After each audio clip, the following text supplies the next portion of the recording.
Allah latifun bi'ibadah. Matters are not out of control in your personal life or matters pertaining to the overall status of this ummah. You drain yourself worrying about future matters of ghaib, when all you have to do is ask Allah subhanahu wa ta'ala to spare you from them in full yaqeen and sleep with no worries. Prior to a problem, never worry because it's in the ilm of the ghaib of Allah subhanahu wa ta'ala, and your dua is your armor and your shield. And if a trial were to befall, it would, no worries, because it would be intertwined with the lutf of Allah subhanahu wa ta'ala, so you can handle them. How many times have you heard people say this, if this happened to me, I wouldn't be able to handle it. The same matter happens to them, and they can handle it with the lutf of Allah subhanahu wa ta'ala, they're able to handle it and more. They threw Yusuf alayhi salam in the well. He's physically hanging on to his life. Any moment he may die, he slip and fall and die. He's patient, but he needs solace and comforting. And the lutf of Allah subhanahu wa ta'ala descends on him in that critical moment. Allah subhanahu wa ta'ala says, وَأَوْحَيْنَا إِلَيْهِ لَتُنَبِّئَنَّهُمْ بِأَمْرِهِمْ هَذَا. Everything will be okay. Allah inspired him. One day you're going to tell them about this. مِحْنَةً مَعَهَا التَّسْلِيَةِ. Life consists of 2 days. One's for you, one's against you. That's life. Be patient and firm on those days that are against you. And with that, both days will end up being for you.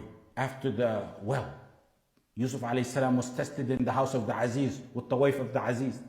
Then prison. That only made him more resilient, more patient, more firm. And after that patience and reliance on Allah and Iman came the tamkeen. وَكَذَلِكَ مَكَّنَّا لِيُوسُفَ فِي الْأَرْضِ.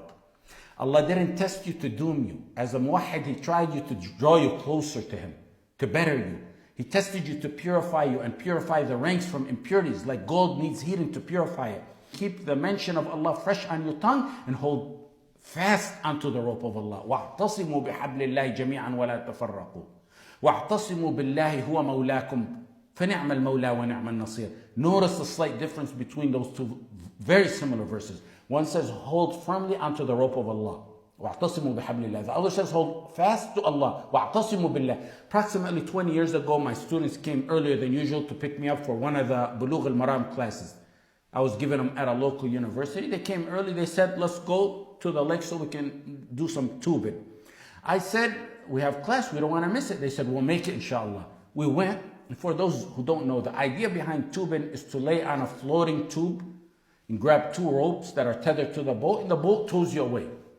To make it fun and exciting, the driver may speed and swerve so that the person holding on the rope slips off, and they go around and pick him up. Sometimes they compete who holds on longer. They said, Sheikh, it's your turn. It's a deep lake with no shore in sight. I said, I don't know how to swim.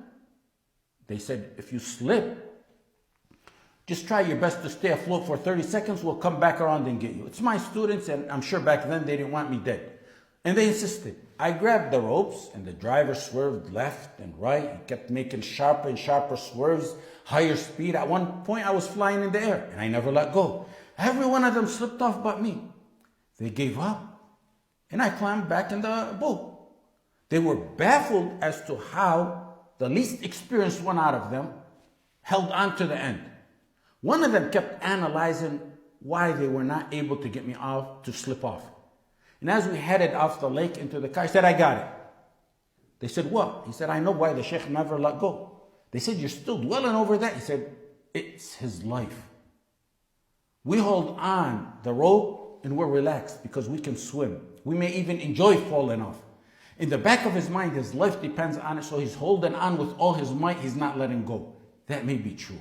The point being, holding on to the rope of Allah subhanahu wa ta'ala should be much more firm than holding on and any rope that may save your life, without comparison, because letting go of the rope of Allah is an ultimate khusran, an ultimate misery and catastrophe, and an eternal one. وَاعْتَصِمُوا بِحَبْلِ اللَّهِ. Hold firmly onto the rope of Allah. The rope of Allah is the direction and guidance, the Quran and the Sunnah, believing in Tawheed, doing what you're ordained, staying away from what you're prohibited. A rope that spares you from going astray. It saves you from the path of irja, and the modernist and the mumayya is to save you from losing the path on your journey of Tawheed until you meet Allah subhanahu wa ta'ala.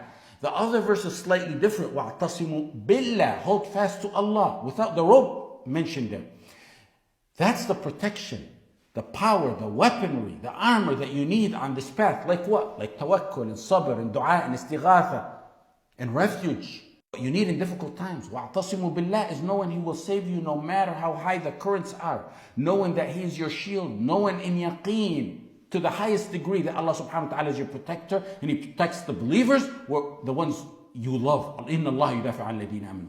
Knowing there's no power or might but in Allah. Elevating yourself above reliance on all the unreliable and placing your trust on Allah subhanahu wa ta'ala. Firmly believing أن ما أصابك لم يكن ليخطئك وما أخطأك لم يكن ليصيبك.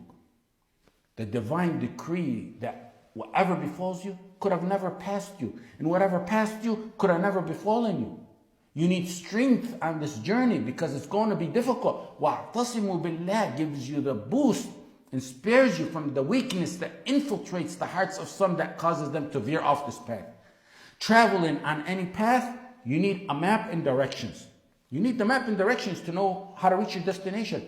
That's وَاعْتَصِمُوا بِحَبْلِ اللَّهِ, the directions. You also need security and protection and encouragement and inspiration, the defense mechanism to survive the journey, and that is وَاعْتَصِمُوا بِاللَّهِ.